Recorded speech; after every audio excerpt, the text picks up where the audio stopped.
Hi students, आज हम पढ़ेंगे मराठी का नेक्स्ट पोयम जो कि संतवाणी है। यह संतवाणी संत नामदेव द्वारा लिखी गई है। संत नामदेव जी का जन्म सन 1270 में तथा उनकी मृत्यु सन 1350 में हुई। वे वारकरी संप्रदाय के महान संत कवि थे।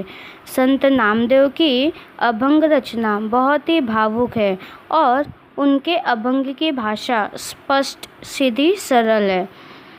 उन्होंने हिंदी में भी रचनाएं की है। पंजाब जाकर उन्होंने भागवत धर्म का झंडा फहराया। सिखों की पुस्तक गुरु ग्रंथ साहिब में उनकी 60 कविताएं हैं और उन कविताओं को भक्त नामदेव जी की मुखबानी के नाम से जाना जाता है। आज जो अभंग हम पढ़ने जा रहे हैं उसका नाम है अंकिला में दास तुझा।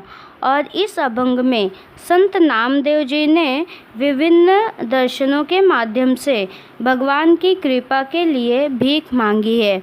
अब हम अपनी पोयम शुरू करते हैं।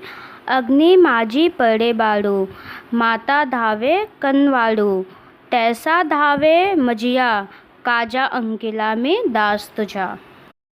इस अभंग में संत नामदेव जी श्री विट्ठल भगवान को अपनी माता मानकर खुद को छोटा बालक समझ रहे हैं और विट्ठल रूपी माँ बालक रूपी संत नामदेव पर अपनी ममता न्यौछावर करे और उनको संभाले, ये कहते हुए अभंग की शुरुआत करते हैं। वे कहते हैं कि समझो, अगर बालक गलती से आग में चला जाए तो दयालु माँ उनकी रक्षा करने के लिए बिना देरी करते हुए तुरंत उसकी ओर भागते हुए पहुँचती है। उसी तरह हे ईश्वर, मेरा काम पूरा करने के लिए आप भी दौड़ते हुए आओ। मैं आपकी शरण में आया हूँ, मैं आपका दास हूँ, मैं आपके चरणों में लीन आपका परम भक्त हूँ। इस पंक्ति में अग्नि माझी मतलब आग में, बाड़ू मतलब बालक और कनवाड़ू मतलब दयालु है। आगे नेक्स्ट पंक्ति में कवि नामदेव कहते हैं कि सव्वेची झेपावे पक्षिणी, पीली पड़ताची धरणी, भूकेल वत्सरावे धेनु हुंबरत धावे।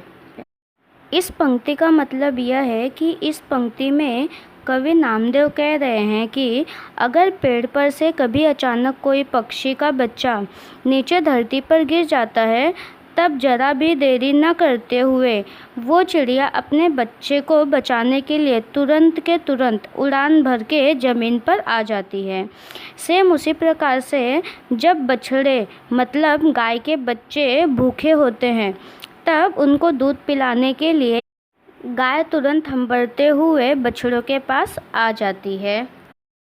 नेक्स्ट पंक्ति, वनवा लागला से वनी, पारस चिंतित हरणी, नामा मने मेगा जैसा, विनवितो चातक तैसा।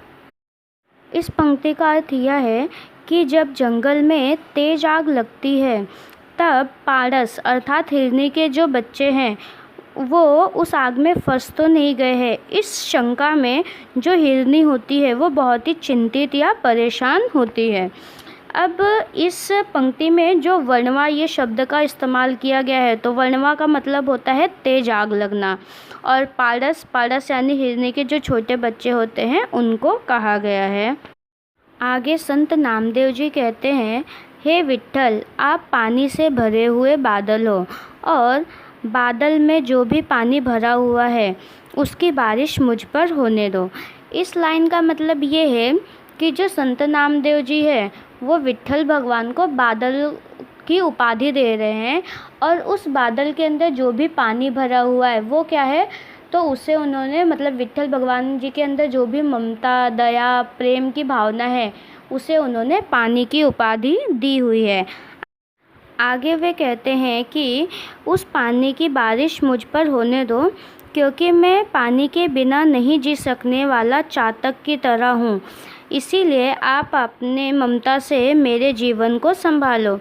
मतलब नामदेव अपने आप को चातक मतलब एक ऐसा प्राणी जिसकी कल्पना हम करते हैं कि जो बिना पानी के जीवित नहीं रह सकता, तो सेम उसी प्रकार से जो नामदेव जी हैं वो भगवान विट्ठल जी के प्रेम या ममता के बिना नहीं रह सकते, ऐसा कहते हुए खुद को संबोधित कर रहे हैं चातक कहकर। और वह चाहते हैं कि नामदेव जी को विट्ठल भगवान क्या करे, संभाले, उनके पूरे जीवन भर वो उनका क्या करे, साथ दे। भगवान विट्ठल अपनी ममता को उनके ऊपर न्योछावर करते रहे, ऐसी प्रार्थना विनंती नामदेव जी भगवान विट्ठल जी से कर रहे हैं। Thank you.